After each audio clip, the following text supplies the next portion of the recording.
Salut à tous, on se retrouve pour l'épisode 3313 du Zap Image. On commence aujourd'hui en ce jeudi 29 mai avec des anniversaires et on commence tout d'abord avec l'Ukrainien d'Everton Mykolenko. Il fête aujourd'hui ses 26 ans. On peut voir également que Nicolas Pepe, l'ailier droit de Villarreal, fête aujourd'hui ses 30 ans. Bon anniversaire à tous ces joueurs. On continue, on va parler maintenant de ce qui s'est passé hier.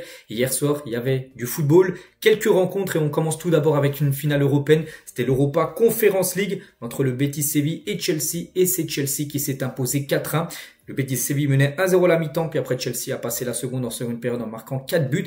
Donc Enzo Fernandez a été buteur comme Nicolas Jackson, comme Sancho et comme Caicedo. Donc magnifique victoire bien sûr de l'équipe de Chelsea qui était quand même les grands favoris. Depuis qu'on savait que ça allait jouer cette compète en août dernier, on s'est dit ouais, il y a des chances qu'ils aillent au bout. Voilà, ils ont tenu leur statut de favori, ont remporté cette compétition. Donc voici les statistiques de la partie. Donc 11 tirs, 13 tirs, enfin 11 tirs pour Chelsea, 13 pour l'équipe du Betis qui a plus tiré, mais c'est bien Chelsea qui a été plus efficace, 7 tirs cadrés et du coup ça fait 4 buts marqués. Et du coup Chelsea, c'est officiel, remporte cette Conference League 2024-2025. Donc un nouveau trophée pour cette équipe de Chelsea qui collectionne tout simplement les trophées européens parce que ça y est, la collection est terminée, ils ont tout remporté ce qu'il y avait de possible à remporter en Europe et c'est eux à jamais les premiers comme on dit, hein. Donc Chelsea devient le premier club de l'histoire à avoir gagné toutes les compétitions européennes possibles, hein. Donc la Ligue des Champions l'a remporté 2 fois, la Coupe des Coupes à l'époque, ça a été remporté déjà une fois par Chelsea, l'Europa League, la Conference League, la Super Coupe d'Europe et la Coupe du Monde des clubs. Voilà, c'est le premier club à avoir remporté toutes les compétitions européennes. Donc oui, on se dit le Real, tout ça aurait pu les gagner, mais le Real ne joue jamais l'Europa League ni l'Europa Conference League, hein, c'est tout le temps LDC. Donc eux, de temps en temps, vu qu'ils flopent, mais ils jouent ces petites compétitions européennes et du coup, ils ont tout gagné, tout simplement, cette équipe de Chelsea. Donc félicitations à eux. Et en parlant du gros trophée comme la Ligue des Champions, parce que parmi toutes ces compétitions européennes, la Ligue des Champions, c'est la plus belle, bien évidemment. On va parler de ce joueur, Reece James, hein. Donc, le seul joueur restant de l'équipe de Chelsea, vainqueur de la Ligue des Champions en 2021. Souvenez-vous, hein, Chelsea, Manchester City en finale. Chelsea s'est imposé 1-0. Et Reece James était titulaire, à regarder, hein, dans cette équipe. Il y avait Kanté à l'époque. Il y avait Rudiger, il y avait Thiago Silva ou même, par exemple, je sais pas, Jorginho. Donc il était titulaire, c'est le seul, hein. Tous les autres sont partis. Et hier, il est toujours là avec le brassard de capitaine et c'est lui qui a levé ce nouveau trophée européen pour l'équipe de Chelsea. On va parler de Cole Palmer, déjà élu homme du match. Cole Palmer, félicitations à lui, surtout que lors des derniers mois, il était plus trop en forme. Mais en tout cas, pour cette finale, il a été très bon. Regardez le post Instagram de Cole Palmer après sa finale. Donc déjà, il a mis une photo, mais il en a mis plusieurs, mais déjà une avec le trophée d'homme du match et une voilà sur ça. En gros, quand tu joues des fois la console, t'es posé comme ça, puis quand tu t'avances un petit peu, c'est que t'es en mode plus sérieux, en mode voilà, que tu veux gagner. Et en gros, il a commencé à jouer, puis il a fini le jeu hier, hein. Donc il a délivré quand même 2 passes décisives lors de cette finale en 5 minutes, hein, Cole Palmer, ce qui a totalement changé bien sûr la rencontre. Et c'est vrai que les milieux de terrain du côté de Chelsea ont été très bons. Donc Cole Palmer, j'ai dit un doublé de passes décisives, Enzo Fernandez, une passe D et un but, et Caicedo, donc il est où un but. Voilà, donc c'est le milieu de terrain de Chelsea, ils ont tous été décisifs, soit avec un but, soit avec une passe D. Et Cole Palmer, tiens, pour finir avec lui, avec le trophée bien sûr, hein, de cette Europa Conference League, et avant le match, enfin avant le coup d'envoi, donc il y a les jeunes qui sont rentrés avec lui, regardez, hein, ce petit là, il a fait la célébration à Cole Palmer, hein, la célébration avec Klim. On continue, on va parler de Sancho, tiens, buteur hier avec Chelsea, hein, a consolé son ancien coéquipier de Manchester United, Anthony, après le coup de sifflet final, parce que les deux se connaissent très bien, ils jouaient ensemble à l'époque du côté de Manchester United, hein. Bon, c'était compliqué pour les deux, hein, du côté de Manchester, mais ils s'affrontaient, l'un au Betis, l'autre à Chelsea. Bon, c'est Sancho bien sûr qui s'est imposé, donc voilà, pour Anthony bien sûr, il était très déçu, donc il est en pleurs, Anthony, à la fin du match, hein. Ce joueur, n'oubliez pas, de Manchester United, prêté au Betis Séville, donc il ne remportera pas cette Coupe d'Europe, et c'est qu'Anthony aurait pu remporter la C3, donc en gros l'Europa League et l'Europa Conference League en une semaine, c'est raté. Bon, s'il serait resté à Manchester United, il aurait joué la finale d'Europa League, c'était mercredi dernier. Bon, ça a été une défaite contre Tottenham et du coup, il a été prêté au Betis. Bon, ça a été la même chose, ça a été une défaite hier contre Chelsea. Et Anthony, c'est vrai que ça a été un match compliqué, pourtant on sait que ses dernières performances, c'est plutôt très bon, hein. Mais là, hier, il a eu du mal, hein. Il n'a réussi qu'un seul dribble face à Chelsea. Il a beaucoup tenté, mais beaucoup de pertes de balles, hein, de la part de Anthony. On continue, donc on a pu voir, hein, c'était une finale entre une équipe anglaise et une équipe espagnole, et l'équipe espagnole a perdu, et c'est plutôt rare, hein, même très rare les gars, après 19 victoires consécutives, une équipe espagnole perd enfin une finale européenne. La dernière, enfin ça a commencé cette série lors de ce Leverkusen Real Madrid, c'était le 15 mai 2002, une finale de Ligue des Champions. Raoul buteur, Zinedine buteur, hein. Zinedine Zidane, hein, souvenez-vous, enfin, je sais pas si vous l'avez déjà vu, enfin, je sais pas si vous avez vu le match, mais vous avez vu au moins son but, cette reprise de volée, pied gauche, pleine lucarne. Et bah, à partir de là, toutes les finales d'une équipe espagnole, européenne, hein, je parle, ont été gagnées. Hein, donc, il y a eu le Barça, il y a eu souvent le Real Madrid, bien sûr, il y a eu Villarreal, il y a eu Séville, voilà, à chaque fois, c'est l'équipe espagnole contre une équipe étrangère, hein, je vous dis, donc, qui s'est imposée. Donc, 19 victoires d'affilée. Bah, hier, c'est une équipe espagnole, du coup, qui s'est inclinée contre une équipe anglaise. Donc, voilà, cette série, quand même, de 19 victoires d'affilée pour les clubs espagnols contre des clubs étrangers. Ben, c'est fini, donc incroyable bien sûr. La Liga. Donc voilà ce qu'il y a à dire hein, sur cette deuxième Coupe d'Europe en finale qui a été jouée. Il ne reste plus qu'une. On va parler tiens dans quelques instants. La finale de la Ligue des Champions. J-2 bien sûr avant cette finale. On continue avec d'autres rencontres. Tiens, la nuit dernière, on va parler aussi aux États-Unis. La MLS, ça se joue. Et l'Inter Miami, tiens, de Léo Messi jouait contre Montréal. Et 4-2, bon, Montréal est son dernier, hein, de la poule. Donc voilà, l'Inter Miami a fait le taf, victoire 4-2. Et Messi, les gars, était plutôt bon, hein. 2 buts et une passe D pour Messi. Luis Suarez, pareil, hein. 2 buts et une passe D. Donc voilà, sur les 4 buts, Messi et Suarez ont été buteurs et passeurs D. Donc félicitations, bien sûr, à l'Inter Miami. Et sur cette conférence Est, hein, donc il y a 15 équipes. Donc Montréal, je dis, ils sont derniers, qu'ils ont joué. Donc l'Inter Miami, ils sont actuellement 6e. Voilà, pour l'instant.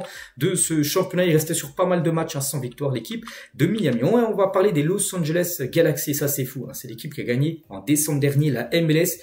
Ils arrivent plus, ils ont toujours pas gagné le moindre match, donc les champions en titre, les Los Angeles Galaxy, sont sans victoire en MLS cette saison après 16 rencontres. Regardez, L c'est lose et D c'est match nul, aucune victoire, ils sont derniers les gars, regardez, 16 matchs et 0 victoire, 4 nuls, 12 défaites, et c'est eux qui ont gagné le championnat. C'est comme si le PSG, par exemple, qui a surdominé, on va dire, la Ligue 1 cette saison. La saison prochaine, ils enchaînaient 16 matchs sans gagner. C'est pratiquement du impensable. Pareil pour le Barça, pareil pour des équipes comme Liverpool, hein, la saison prochaine. Dans 16 premières journées, aucune victoire. C'est ce qu'est en train de faire le Los Angeles Galaxy. On ne sait pas ce qui se passe hein, dans cette équipe. Ils ne gagnent pas. Ils n'arrivent plus du tout. Voilà, donc c'est une catastrophe les 5 derniers matchs. Donc il y a un nul et 4 défaites, dont une hier hein, contre San José où ils ont perdu 1-0 à domicile.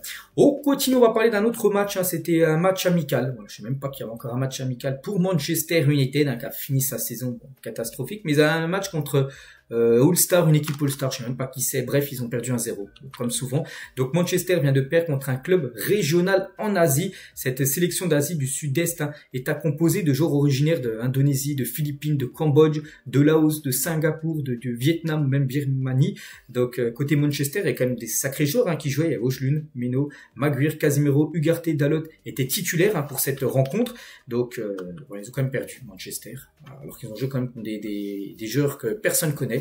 Donc c'est très très compliqué actuellement quand même pour l'équipe de Manchester United. Donc c'est pas un match de pré-saison parce que là ils vont partir en vacances. C'était juste un petit match amical qu'ils avaient voilà, à jouer puis ils ont perdu. Voilà, comme souvent les Red Devils.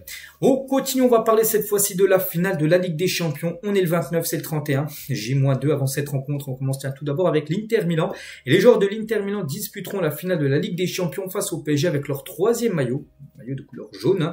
Donc un choix qui n'est pas effectué au hasard. Pourquoi ils choisissent ce maillot? À noter que le PSG, ça a été tiré au sort, c'est l'équipe qui recevra. Bon, ça sera Munich, mais il faut bien une équipe qui reçoit, une équipe qui jouera du coup à l'extérieur, on va dire. Donc le PSG a le choix de choisir le maillot qu'ils veulent. Donc le PSG jouera avec son maillot domicile, le bleu. Et du coup l'Inter a le choix entre le maillot blanc de l'extérieur et le 3e maillot. Ils prennent le maillot jaune, hein, donc le 3e maillot. Donc c'est du jamais vu. On va dire qu'une équipe prend son 3e maillot pour une finale. Hein. Donc face au PSG samedi, les joueurs de l'Inter porteront leur 3e maillot, une première pour un finaliste en Ligue des Champions. Parce qu'un finaliste, soit il prend le maillot domicile, soit il prend le maillot extérieur. Ils ne prennent pas le 3e maillot. Donc là, pourquoi ils vont prendre ce 3e maillot, l'Inter? Donc 2 victoires en 2 matchs en jaune cette saison. Voilà. À chaque fois qu'ils ont joué, bon, ils ont joué pas beaucoup, mais en 2 matchs, ils ont gagné les 2. Donc voilà pourquoi ils veulent porter ce maillot jaune. Hein. Donc maillot jaune pour l'Inter, maillot bleu pour le Paris Saint-Germain. Toujours avec ce match, hein, donc voilà qui approche. Hein. Donc les tifosi de l'Inter débarquent en nombre à Munich. Donc pour la finale Inter-PSG, hein, 40 000 supporters nerazzurri sont attendus en Bavière, malgré seulement 18 000 billets attribués par l'UEFA. Donc voilà, en gros, il y aura beaucoup de supporters de l'Inter dans les bars à côté, bien sûr, du stade de Munich, parce que seulement 18 000 auront un billet, et en tout, il y aura 40 000 supporters de l'Inter qui seront présents dans les rues de Munich. Toujours, tiens, sur cette rencontre, on va parler de Eduardo, fan de l'AC Milan. Pour une fois, je vais supporter Donnarumma. C'est un trait, hein, parce qu'oubliez pas qu'en 2021, Donnarumma avait quitté l'AC Milan pour rejoindre le Paris Saint-Germain gratuitement. Il était libre, hein, et du côté de l'AC Milan, c'était pas du tout passé. Ils avaient tous dit qu'il était parti là-bas au PSG pour l'argent. peut-être, j'en sais rien, mais en tout cas, il est toujours actuellement du côté de Paris. Et ce supporter indique qu'ils peuvent pardonner, voilà, en gros, à Donnarumma. Il a dit, s'il fait perdre l'Inter, il sera pardonné, parce que les supporters de l'AC Milan seront pour le PSG, un peu comme les supporters de l'OM qui seront plutôt pour l'Inter, enfin quelques-uns. Là-bas, c'est la même chose en Italie, hein. Il y a beaucoup de supporters de l'AC Milan qui seront derrière Paris, hein, pour cette rencontre. Toujours sur ce match, hein. Donc ça y est, guichet fermé, hein. Toutes les places ont été vendues, les 48 000 places pour la retransmission de la finale au Parc des Princes samedi. Donc le Parc des Princes affichera donc complet pour la diffusion de la finale de base avec 38 000 places. Ça a été vendu en l'espace de quelques heures.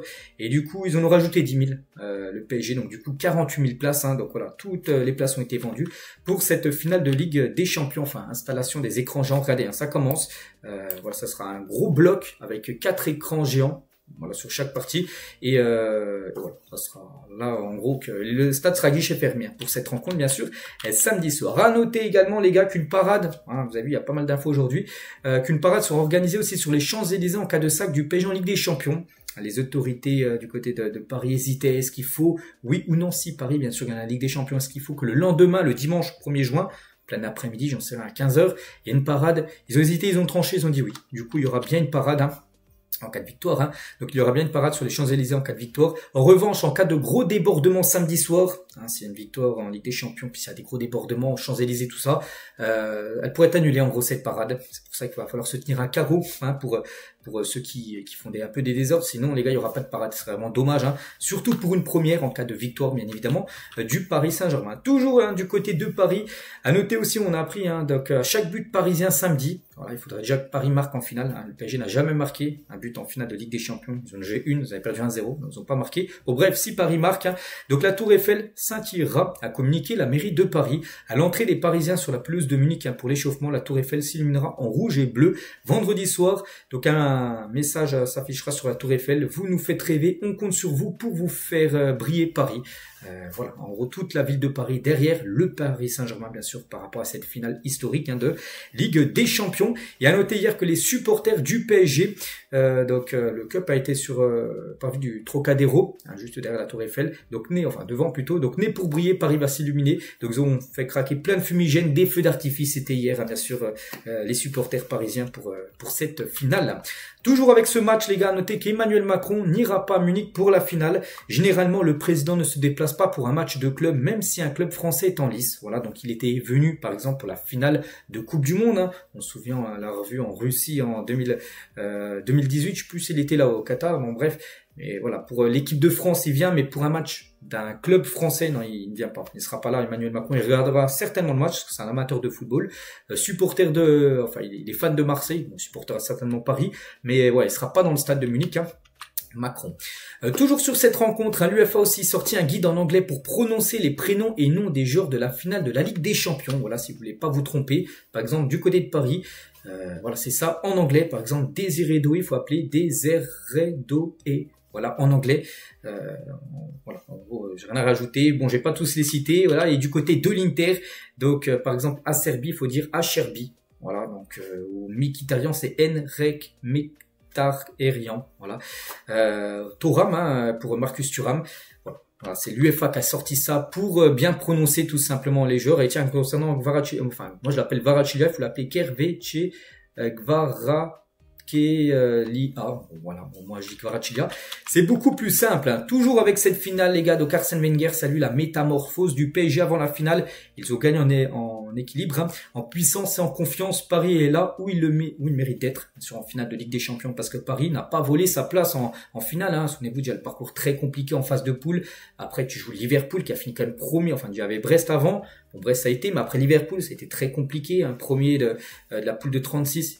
Paris est parti chercher sa qualif à Anfield. Ensuite, il y a eu Aston Villa, il y a eu Arsenal. Donc non, Paris mérite totalement sa place en finale, hein.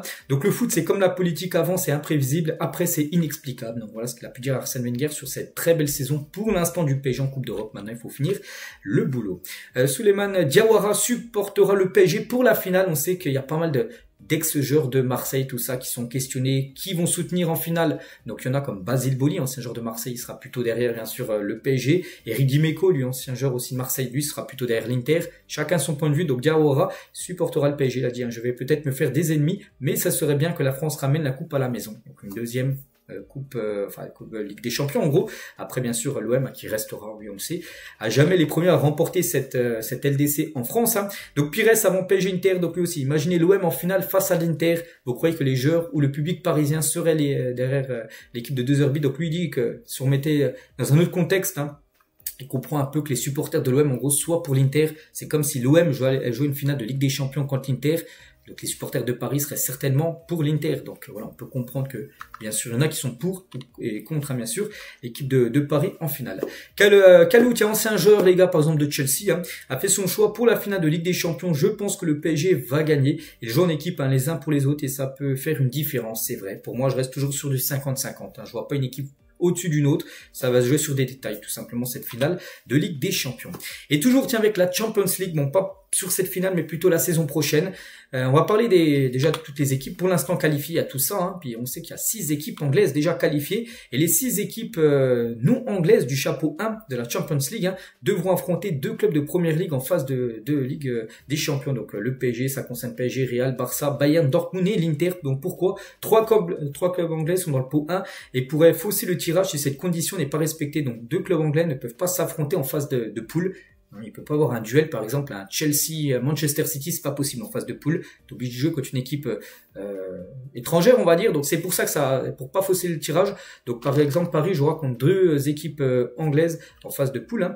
Donc être dans le chapeau 1 et ne pas être un club anglais serait donc un désavantage pour le tirage. Obligation, hein, de tirer 2 clubs anglais du chapeau 1 ou bien être obligé de tirer Arsenal, Tottenham, Newcastle dans les autres chapeaux. Donc l'UEFA doit encore confirmer que ce sont les mêmes conditions de tirage que la saison dernière. Mais voilà, c'est-à-dire que Paris aura certainement encore du très lourd, on va dire, en phase de poule, la saison prochaine de Ligue des Champions. Donc voilà ce qu'à dire sur cette Champions League, on en reparlera bien sûr demain. Encore des infos sur la finale, tout ça, parce que demain on sera la veille du match. On continue avec d'autres infos. Tiens, le Real Madrid refuse de libérer Mbappé et Tchouaméni pour le rassemblement des Bleus avant lundi. N'oubliez pas que tiens, la semaine prochaine, il y a France-Espagne, voilà, demi-finale de Ligue des Nations. Et Deschamps, les gars, souhaitera avoir ses joueurs dès vendredi, donc demain. Voilà, hormis ceux qui jouent bien sûr la finale de Ligue des Champions, Dembélé, Barcola, tout ça, ils pourront pas venir demain alors qu'ils ont une finale après-demain. Mais voilà, les autres qui sont déjà en vacances, comme les joueurs du Real, par exemple Tchouaméni et Mbappé, donc Deschamps les voulait demain, donc c'est pas possible. Enfin, le Real ne veut pas. Hein. Les Merengues ont demandé du repos sur un courrier adressé à la FFF. Hein. Seulement une quinzaine de Bleus seront là à temps, donc demain. Un flou persiste autour des joueurs, hein, aussi de Milan et de la Juventus Turin aussi qui pourrait revenir un peu plus tard. Donc ça c'est pas une bonne nouvelle pour préparer bien sûr cette demi-finale. Voilà, contre l'Espagne, hein, parce que tout le monde ne sera pas présent, hein, pour le rassemblement, enfin pour le rassemblement dès demain. On continue avec Mbappé. Officiel, Kylian Mbappé a reçu son trophée de meilleur joueur du Real Madrid cette saison. Ça a été voté par les fans, hein, du côté du Real.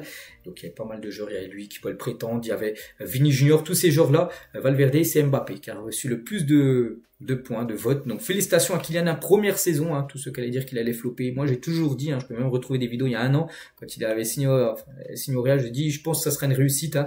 Voilà, tout ce qu'il a fait les 5-6 saisons du côté du PSG, je vois pas pourquoi il n'arriverait plus à marquer du côté du Real. Et voilà, ça a été une grande réussite à Kylian Mbappé, élu meilleur joueur cette saison. Et Mbappé par rapport tient un trophée qu'il pourrait peut-être gagner. Donc la Coupe du Monde des clubs, hein, donc c'est l'opportunité d'être champion du monde. Hein. Mbappé à propos de cette compétition, nous allons essayer de la gagner, hein, cette compétition. Donc le Real Madrid ira le 14 juin prochain aux États-Unis pour préparer leur premier match qui aura lieu le 18 juin, donc 4 jours après leur arrivée aux États-Unis. Ça sera contre l'équipe saoudienne de Al Hilal, le premier match du Real. Toujours avec le Real Madrid, à noter qu'il garde toujours espoir dans le dossier Florian Wirtz. On sait que Wirtz actuellement, bon, il y a des grosses rumeurs l'envoyant à Liverpool, mais le Real Madrid n'abandonne pas, hein, concernant Wirtz. Hein. Ils essayent peut-être à tout moment, pourquoi pas, de renverser la situation et de s'offrir le joueur allemand. Officiel, Alvaro Arbeloa est le nouveau coach de la Castilla, l'équipe B. Il a été promu, c'était l'entraîneur de l'équipe C, donc il y a eu 19. Hein.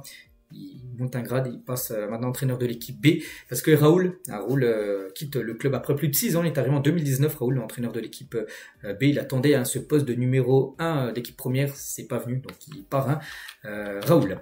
Il y a des nouvelles aussi de Tchouaméni et sa compagne ont assisté à un match de NBA, ben, c'était hier, hein, voilà, tiens, donc Tchouaméni est en vacances, normalement demain Tchouaméni retourne en France, hein, pour préparer la Ligue des Nations, hein, c'est demain le rassemblement, donc voici quelques photos bien sûr d'Aurélien Tchouaméni. On va parler de Pau Cubarsí, le défenseur du Barça, grand favori pour le Golden Boy 2025. Le Golden Boy, en gros, c'est plutôt sport, en gros, qui délivre le Ballon d'Or junior. Voilà.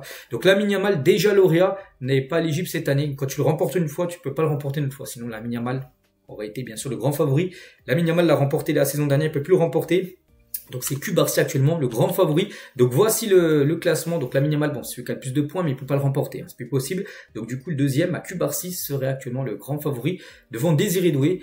Et moi je trouve quand même que Doué mérite plus que Cubarsí. Après voilà, peut-être qu'il y en a qui vont dire oui, mais voilà, parce que Doué est plus offensif, donc il marque plus. Oui, c'est vrai.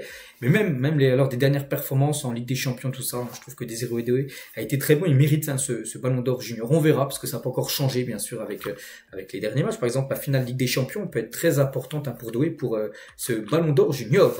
On continue avec le Barça. On va parler de Deco. Le directeur sportif a rencontré l'agent de Marcus Rashford ce matin. Le Barça négocie pour un prêt avec option d'achat. Hansi Flick a validé le joueur. Donc voilà, du côté du Barça, peut-être la première signature pour être Marcus Rashford. Donc Rashford actuellement la situation est qu'il est à Aston Villa. Bon là il va retourner à Manchester parce qu'il appartient à Manchester. Hein. Aston Villa va pas le conserver. Et lui les gars il a seulement un club en tête, il veut que le Barça. Voilà. Il y a plein d'équipes intéressées par lui. Il veut que le FC Barcelone, l'attaquant anglais, a décliné toutes les offres reçues, à l'exception de celle du Barça, où il veut jouer. Il veut jouer en Espagne. Hein. Ce souhait clair rejoindre les Blaugrana cet été. Donc, voilà. À voir maintenant. Le joueur serait valorisé aux alentours des 40-45 millions d'euros. Après, je dis, ça peut être un prêt, ça peut être une option. Parce que le Barça cherche, bien sûr, un ailier gauche. À noter, regardez, Rashford, hein, il suit hein, sur son compte Instagram, il a 224... following en gros, qu'il y a des personnes au club qui suivent, et il suit comme le Barça et Lamine Yamal. Bon après c'est pas qu'il suit le Barça qu'il a envie d'aller au Barça, mais c'est pour montrer que tout simplement il aime hein, cette équipe Blaugrana. Toujours tiens du côté du FC Barcelone, on va parler de Lamine Yamal hein, qui a prolongé, on se souvient lundi, hein, jusqu'en 2031, et les souhaits de Lamine Yamal pour la saison prochaine, parce que il y a des choses qu'il aimerait changer hein, par rapport à cette saison. Donc déjà intégrer la rotation des tireurs de pénalty et de coups francs, parce que c'est que les coups francs et les pénaltys, ils les tirent pas hein, du côté du Barça. Et c'est vrai que si tu veux prétendre à gagner par exemple un Ballon d'Or, on peut même le remporter cette année, mais il aimerait aussi tirer plus de pénaltys, hein, rentrer dans la rotation avec Lewandowski, avec Rafinha, ceux qui tirent les pénaltys, parce que bien sûr les pénaltys c'est pratiquement un but facile à marquer, même si c'est compliqué, mais voilà, tu peux marquer un but. En mettant un penalty, si tu tires pas, bah, tu marques pas en gros. Donc jouer aussi le maximum de minutes sans être remplacé, hein, parce que bien sûr Lamine Yamal, de temps en temps Hansi Flick le faisait sortir à la 70e quand un match était plié, il y avait 3-4-0 pour le Barça, il le faisait sortir. Non, lui les gars, il veut rester sur le terrain tout le match. Hein. Le crack estime qu'en fin de match, il est plus facile de déstabiliser les défenses et de marquer des buts, c'est vrai, parce que les joueurs adverses sont fatigués. Donc déjà, il est déjà très fort tout début de match quand tout le monde est frais. Et alors en fin de match, hein, lui, voilà, il aimerait jouer tout le match pour pouvoir, parce que plus tu joues, plus tu as de chances de marquer. Donc voilà, en gros, ce qu'il aurait demandé bien sûr, ses souhaits pour la saison prochaine. Et toujours avec lui, tiens, donc lui et 8 autres joueurs. Donc voici en gros les 9 joueurs nommés pour remporter le prix du meilleur joueur de la saison en Liga. On a parlé d'Mbappé, mais Mbappé c'est le meilleur joueur du Real Madrid, hein, mais le meilleur joueur de la Liga, ça va se jouer entre ces 9-là, entre Rafinha, Lamine Yamal, Lewandowski, Pedri, Vini, Bellingham, Mbappé, Sancet et Isco. Qui mérite le plus? On a plein qui méritent, hein, bien sûr. Bon, je pense que ça sera déjà un joueur du Barça. C'est que Mbappé, Bellingham, Vini, je pense pas. Saison dernière, ça a été Jude Bellingham hein, qui a remporté le prix du meilleur joueur de la saison de Liga. Le Real avait gagné la Liga. Là, le Barça a gagné la Liga. Ça va se jouer bien sûr certainement entre deux, entre Rafinha et Lamine Yamal. Même si Lewandowski et Pedri aussi le méritent, je pense que Rafinha a de fortes chances de remporter ce prix. Toujours du côté de Barcelone, la construction du toit du nouveau Camp Nou a débuté. Ça, c'est une bonne nouvelle. Hein. Déjà, ça a bien avancé. On peut voir que la pelouse a été mise. N'oubliez pas que normalement le Barça, en septembre prochain, revient dans son stade. Hein. Mon Dieu, les gars, c'est fini. Donc, les sièges ont été mis. Maintenant, c'est le toit. Parce qu'il doit y avoir un toit avec un écran géant qui fera 360 degrés. C'est la dernière étape. Hein. Mettre le toit. Donc, déjà, tout a été fait. Avec les loges hein, qui ont été reconstruites, tout ça. Donc, n'oubliez pas que quand il sera fini à 100%, ça sera en 2026, fin d'année 2026. Il y a encore plus d'un an quand même de travaux facile, mais même s'il y a des travaux, le Barça pourra jouer ses matchs dedans avec une jauge bien sûr réduite. On continue, on va parler du FC Porto, tiens, qui a dévoilé son nouveau maillot de domicile et c'est Sara Sampaio, je connais pas, bon bref c'est une mannequin qui est à la présentation, voilà, peut-être vous la connaissez, en tout cas elle a présenté le nouveau maillot du FC Porto pour la saison prochaine, bon maillot hein, comme d'habitude, bleu, blanc, New Balance et Betano, à leur sponsor en plein milieu. Toujours tiens avec les maillots, à noter que l'OGC Nice change d'équipementier et passe avec Kappa, c'est officiel. Après 2 saisons avec le Coq Sportif, les Aiglons sont désormais en collaboration avec la marque italienne Kappa. Voilà, donc futur maillot de Nice, hein, ça sera avec Kappa. Concernant les maillots de l'équipe de France, hein, c'est pas officiel, mais pourrait ressembler à ça le futur maillot des Bleus pour la Coupe du Monde 2026. Bon, c'est un concept. Hein. imaginez s'il venait de véridique, il serait magnifique à ce maillot, avec l'écusson qui sera en plein milieu. Non, il est plutôt sur le droit, puis Nike à l'autre côté. Donc à voir. Pour l'instant, on ne sait pas, mais s'il ressemblera à ça, il serait sublime. Officiel, donc la Ligue 1 dévoile les nouveaux trophées de meilleur buteur et meilleur passeur pour la saison prochaine, parce que là, il recevait un petit prix. Bon, c'est un petit trophée, hein, un petit truc comme ça, mais la saison prochaine sera beaucoup plus beau. Regardez le trophée, par exemple, du meilleur buteur, meilleur passeur. Donc, le buteur, c'est celui-là, et le meilleur passeur, c'est celui en bas à droite où il y a un P. Voilà. Donc, voilà. On verra qui remportera ces 2 prix la saison prochaine. Infantino, donc pour cette année, hein, ça a été bien sûr Dembélé et Cherki qui ont remporté chacun un prix. On va parler d'Infantino, donc c'est le président de la FIFA. Il veut tout simplement CR7 à la Coupe du Monde des clubs, parce que la Coupe du Monde des clubs, tiens, qui commence hein, le 13, hein, le 13 juin, on est le 29, hein, c'est dans combien? C'est dans 15 jours. Voilà, 15 jours, jour pour jour, les gars, c'est le début de cette compétition dans un peu plus de 2 semaines. Et il aimerait avoir Cristiano Ronaldo. C'est que Messi jouera cette compète à l'Inter Miami, n'oubliez pas, il était invité. Alors que la saison dernière, ils n'ont pas remporté le championnat, enfin ils n'ont pas remporté la MLS, on est invité parce qu'il y a Messi. Pour la Coupe du Monde des clubs, bien sûr, ils veulent les meilleurs joueurs, des légendes. Hein. Infantino aimerait que Ronaldo joue cette compète. Il faudrait que Ronaldo signe dans un club qui joue la compétition, enfin cette compète, on verra. N'oubliez pas qu'il y a le Wydad Casablanca qu'on a pu voir, Al Hilal aussi intéressé par certains. Imaginez, il venait aller à Al Hilal, premier match de Al Hilal serait contre le Real, on serait fou de voir Ronaldo jouer contre le Real Madrid. Et toujours tiens avec Ronaldo et c'est officiel, un CR7 remporte le Golden Boot en Saudi Pro League. Hein. Le Portugais termine meilleur buteur du championnat saoudien avec 25 réalisations hein, sur les 2 années là. 2 fois il a remporté le prix du meilleur buteur de ce championnat. On continue, tiens, quelques infos mercato et c'est officiel. Là, on en a beaucoup parlé quand même ces derniers temps. Ça y est les gars, ça a été officiel ce matin. Jonathan Tah signe au Bayern Munich jusqu'en 2029. L'Allemand portera le numéro 4. Voilà, ça a été un magnifique, enfin c'est un magnifique transfert, hein, mais pas qu'il était pressenti au Barça, au Real, partout. Du coup, c'est au Bayern. Voilà, donc gratuitement plus elle arrive. Hein, donc très belle signature pour le Bayern Munich hein, qui arrive pour 0 €. Toujours avec d'autres infos, on va parler de Manchester City qui réclame 48 millions d'euros pour Jack Grealish.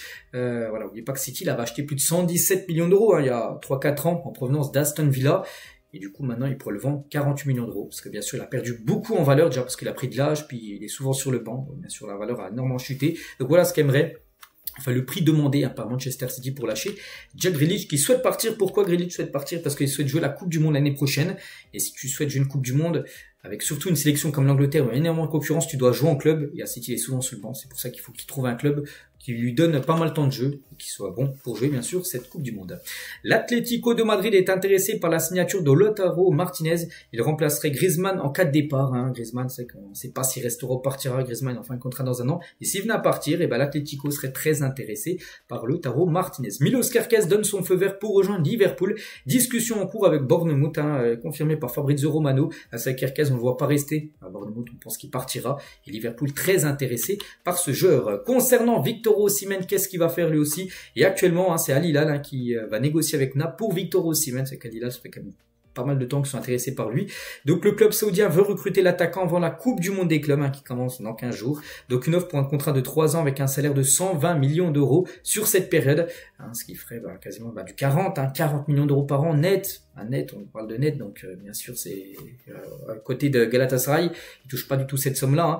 Donc bien sûr ça peut faire réfléchir. La Juventus est également intéressée par Victor Osimhen. Concernant Luis Enrique à l'Inter Milan, here we go. Lui aussi on en a beaucoup parlé ces derniers jours. Bon, c'est pas encore officiel, here we go, ça veut pas dire que c'est officiel, mais ça veut dire que c'est très bien parti pour que ça l'est. Bon bref, accord verbal trouvé entre l'OM et l'Inter pour 25 millions d'euros. Luis Enrique va signer pour les 5 prochaines années jusqu'en 2030 et sera présent pour la Coupe du Monde des clubs avec son nouveau club de l'Inter. Ça pourrait être officiel après la finale de LDC. Martin Zubimendi Arsenal, here we go. Lui aussi, c'est très bien parti pour que ce soit officiel. Donc, montant du transfert, 60 millions d'euros que devrait débourser l'équipe d'Arsenal, la Real Sociedad, pour s'offrir ce joueur. Hein. C'est qu'Arsenal aime bien aller chercher des joueurs hein, du côté de la Real Sociedad. Il y a eu Mikel Merino, par exemple. Il y a eu qui d'autre? Il y a eu plein d'autres joueurs. Je les ai plus en tête, mais je sais qu'il y a eu des autres. Hein. Odegaard. Voilà, Odegaard jouait à l'époque à la Real Sociedad. Il a signé, bien sûr, du côté des Gunners. L'AC Milan est tout proche d'un accord avec Allegri, donc un contrat de 3 ans à 4,5 millions d'euros par an, plus bonus latent. Voilà, parce que là, c'est Milan, contre CSAO, les gars, il va partir. La saison n'a pas été bonne, pas de qualification saison prochaine pour une Coupe d'Europe, donc il y a un changement d'entraîneur et Allegri devrait devenir le nouveau coach de l'AC Milan. Concernant Renato Sanchez, va quitter définitivement le PSG parce que oui, il n'a appartenait toujours à Paris. Donc actuellement il était prêté au Benfica. Le Benfica devrait lever l'option d'achat et en gros il devrait payer 12 millions d'euros pour s'offrir Renato Sanchez. Il ferait son retour du côté du championnat portugais.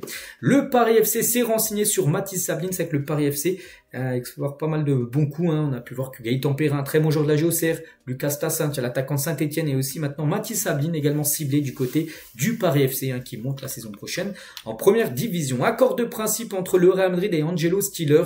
Les Madrilènes négocient désormais avec Stuttgart pour boucler le deal. Lui, il y a des chances qui viennent. Il a été recommandé par Toni Kroos du côté du Real pour une arrivée. Donc voilà, Stiller pourrait arriver comme Nico Paz. Les deux pourraient débarquer du côté du Real Madrid dans les prochains jours.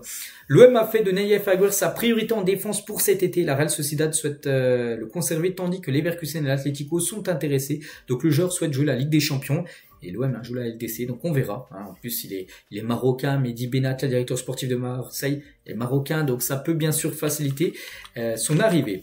Liam Delap, donc l'attaquant de Ipswich, bon, il va pas rester à Ipswich. Ipswich, c'est officiel, descendre en Championship, donc lui va partir, mais il y a Manchester qui le voulait. Mais vu que Manchester n'a aucune Coupe d'Europe, pas très chaud, il se dirigerait plutôt vers Chelsea. Bon, c'est qu'il y a beaucoup de concurrence, mais il devrait partir du côté des Blues. Jonathan David, lui aussi, officiel, qui est en fin de contrat dans 1 mois et 1 jour. On est le 29 mai, dans 30 juin. Donc il a trouvé un accord de principe avec le Napoli. Les derniers détails sont en train d'être finalisés. C'est vrai, pour accueillir 2 joueurs, très bons joueurs libres. Donc David et Kevin De Bruyne aussi qui devraient rejoindre le Napoli. Crystal Palace reste à l'affût pour Andy Diouf. Le milieu de terrain de Lens a une belle cote sur le marché des transferts. Le Betis et le Bayer Leverkusen apprécient également son profil. Le Benfica est prêt à annoncer la vente d'Alvaro Carreras au Real Madrid. Donc les Merengues vont activer sa clause libératoire de 50 millions d'euros. Ça aussi, ça pourrait se faire à tout moment. Ça peut être officiel, peut-être aujourd'hui, demain, après-demain, le week-end, la semaine prochaine, à tout moment ça peut l'être. Donc il devrait arriver avant la Coupe du Monde des clubs.